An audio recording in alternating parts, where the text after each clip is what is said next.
আসসালামু আলাইকুম দর্শক, এই কথা নিঃসন্দেহে দ্ব্যর্থহীন কণ্ঠে উচ্চারণ করা যায় যে আগামী নির্বাচন অংশগ্রহণমূলক করতে আন্তর্জাতিক বিশ্বের প্রচণ্ড চাপের মুখে পড়েছে এবং আরও বেশি পড়তে যাচ্ছে ডক্টর ইউনূস সরকার। খুব স্বাভাবিক। এবং আন্তর্জাতিক বিশ্বের সঙ্গে বা বহিঃশক্তির সঙ্গে আমাদের সরকারের কী ধরনের কথাবার্তা হচ্ছে তা তো খুব উপরিভাগ থেকে খুব বেশি জানার কোনো সুযোগ নেই। তবে নানান মাধ্যমে বিশ্বাসযোগ্য সূত্রে নানান ধরনের ইঙ্গিত পাওয়া যাচ্ছে। উদাহরণ হিসেবে যদি আমরা কমনওয়েলথ মহাসচিব শার্লি বোচোয়ের বাংলাদেশ সফরের কথা বলি, তিনি বাংলাদেশ সফরে এসে সরকারের প্রধান উপদেষ্টা থেকে শুরু করে সরকারের বিভিন্ন পর্যায়ের বৈঠক করেছেন, প্রধান নির্বাচন কমিশনের সঙ্গে বৈঠক করেছেন এবং একই সঙ্গে ভারতসহ বাংলাদেশে নিযুক্ত বেশ কয়েকটি রাষ্ট্রের রাষ্ট্রদূত এবং হাই কমিশনারের সঙ্গে তিনি বৈঠক করেছেন।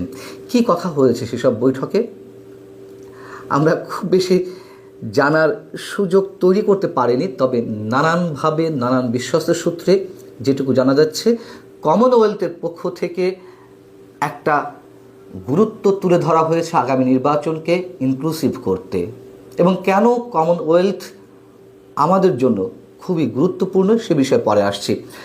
প্রধান উপদেষ্টার সঙ্গে তিনি গত সোমবার যে বৈঠকটি করেছেন, সেই বৈঠকের বিষয়ে প্রধান উপদেষ্টার প্রেস উইং থেকে যেই প্রেস বিজ্ঞপ্তি গণমাধ্যমে পাঠানো হলো, সেখানে কি বলা হয়েছে?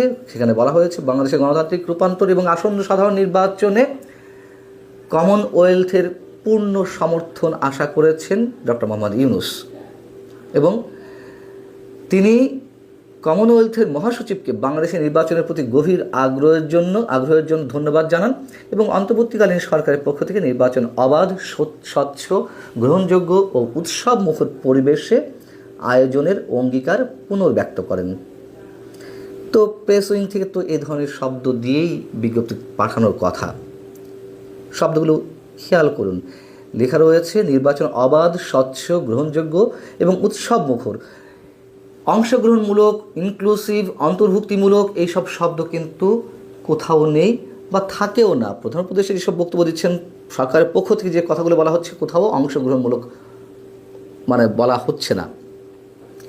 কিন্তু শার্লি বোচোয়ে তিনি তার ফেসবুকে যে পোস্টগুলো দিয়েছেন, বাংলাদেশ সফর শেষে ফিরে যাওয়ার পরে যে পোস্টগুলো দিয়েছেন, সেখানে নানান ধরনের ইঙ্গিত পাওয়া যাচ্ছে এবং স্পষ্টভাবে কী বলতে চেয়েছেন বা কমনওয়েলথ কী বলতে চাচ্ছে সে সম্পর্কে স্পষ্ট ধারণা পাওয়া যায়। তিনি প্রধান উপদেষ্টার সঙ্গে যে বৈঠকটি হয়েছে সে সম্পর্কে তার ফেসবুক পোস্টে উল্লেখ করছেন যে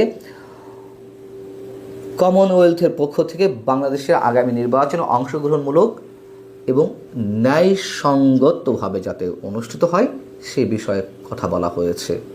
আবার প্রধান নির্বাচন কমিশনারের সঙ্গে যে বৈঠক করেছেন সে বিষয়ে তিনি আলাদা একটি পোস্ট দিয়েছেন। সেখানে তিনি যে বিষয়টি বলছেন যে একটি অন্তর্ভুক্তিমূলক, বিশ্বাসযোগ্য এবং সকল বাংলাদেশের অংশগ্রহণমূলক নির্বাচনে কমনওয়েলথ কীভাবে বাংলাদেশকে সহযোগিতা করতে পারে সেসব বিষয়ে কথা হয়েছে। অর্থাৎ অন্তর্ভুক্তিমূলক, অংশগ্রহণমূলক এই শব্দগুলো তিনি বেশ জোরালোভাবে উপস্থাপন করেছেন এবং একই সঙ্গে তিনি বাংলাদেশের এই মুহূর্তে বিভিন্ন যে প্রধান রাজনৈতিক দল, বিশেষ করে বিএনপি, জামাতে ইসলামী, এনসিপি এবং জাতীয় পার্টির দুই অংশের সঙ্গে তারা বৈঠক করেছে কমনওয়েলথের পক্ষ থেকে শার্লি বোচোয়ের নেতৃত্বে। সেখানেও আগামী নির্বাচন কতটা অবাধ, সুষ্ঠু এবং অংশগ্রহণমূলক করা যায় সে বিষয়ে আলোচনা হয়েছে। এগুলো নানান মাধ্যমে জানা যাচ্ছে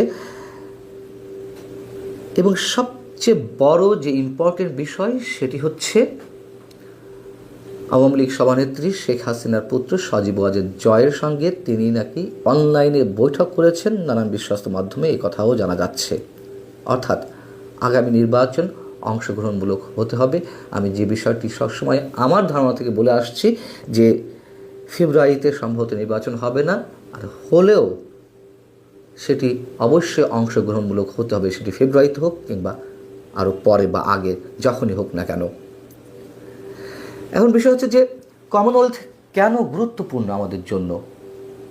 আমরা জানি যে কমনওয়েলথের সদস্য দেশ 56টি, এর মধ্যে G7 এবং G20 যেই সদস্য রাষ্ট্র রয়েছে তারাও কমনওয়েলথভুক্ত। গুরুত্বটা নিশ্চয়ই বোঝা যাচ্ছে। ব্রিটেন থেকে শুরু করে আরও শক্তিধর নানান রাষ্ট্র এর মধ্যে রয়েছে। বাংলাদেশ 2026 সালে স্বল্পোন্নত রাষ্ট্র হিসেবে উন্নতি লাভ করবে এবং স্বল্পোন্নত দেশ সম্পর্কিত বিভিন্ন বিষয় নিয়ে আলোচনা করার জন্য ওপেন ফোরাম হচ্ছে কমনওয়েলথ। তার সদস্য রাষ্ট্রগুলোকে অর্থনীতিতে স্বাবলম্বী করতে বা অর্থনৈতিক উন্নয়ন ত্বরান্বিত করতে ভবিষ্যতে কোন ধরনের নীতি বা কৌশল কাজে লাগতে পারে সে বিষয়ে ধারণা, পরামর্শ থেকে শুরু করে সব ধরনের সহযোগিতা করে থাকে। একই সঙ্গে বাণিজ্য বৃদ্ধিতে, সদস্য রাষ্ট্রগুলোর বাণিজ্য বৃদ্ধিতে এবং আমদানি রপ্তানি থেকে সুফল অর্জন করতে কমনওয়েলথ তার সদস্য রাষ্ট্রগুলোকে নানানভাবে সহযোগিতা করে থাকে। বাণিজ্য সুবিধার মাধ্যমে সদস্য দেশগুলো যাতে সহজে এবং তুলনামূলক কম খরচে নিজেদের মধ্যে আমদানি আরও ত্বরান্বিত করতে পারে সে বিষয়েও আইনগত এবং অর্থনৈতিক কাঠামোগুলোকে শক্তিশালী করে। এগুলো মনে হতে পারে যে শুধুমাত্র বলার জন্য বলা হয়ে থাকে, এগুলো না, নিশ্চয়ই নয়। আমি তো বললাম যে G7ভুক্ত দেশ, G20ভুক্ত দেশ এইগুলো কমনওয়েলথের সদস্য। সো শক্তিধর রাষ্ট্রগুলো যখন এই ফোরামের সদস্য, কমনওয়েলথে যখন কোনো সিদ্ধান্ত নেয় অবশ্যই সদস্য রাষ্ট্রগুলো সেদিকেই তারা তাদের মনোযোগ নিবদ্ধ করে। সেই সব জায়গা থেকে অবশ্যই কমনওয়েলথের যেই ভাবনা, বাংলাদেশের নির্বাচন নিয়ে তাদের যেই আশাবাদ, সেগুলোকে খাটো করে দেখার কোনো সুযোগ নেই। এবং এরপরে তো ভারত রয়েছেই। সবসময় বলি যে ভারত আওয়ামী লীগের জন্য নয়, ভারত তার নিজের সিকিউরিটির জন্যই অংশগ্রহণমূলক নির্বাচন অবশ্যই প্রত্যাশা করে এবং তার জন্য যা যা করার ভারত ততটাই করার চেষ্টা করবে। ভালো থাকুন সবাই। আল্লাহ হাফিজ।